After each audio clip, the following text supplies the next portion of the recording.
अब किसे कहें और कौन सुने जो हाल तुम्हारे बाद हुआ।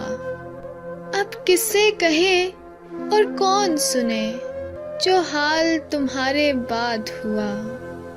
इस दिल की झील सी आंखों में एक ख्वाब बहुत बर्बाद हुआ।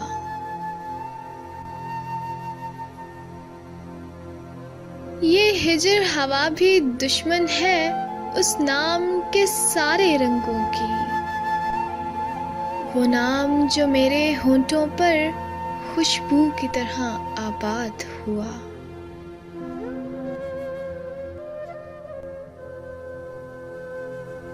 इस शहर में कितने चेहरे थे, कुछ याद नहीं, सब भूल गए। एक शख्स किताबों जैसा था, वो शख्स जुबानी याद हुआ।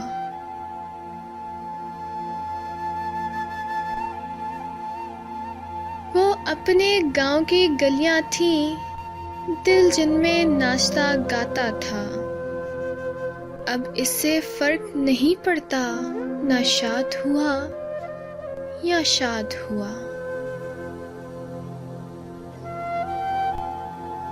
बेनाम सताइश रहती थी ये गहरी सांवली आंखों में। ऐसा तो कभी सोचा भी ना था, दिल अब जितना बेदाद हुआ।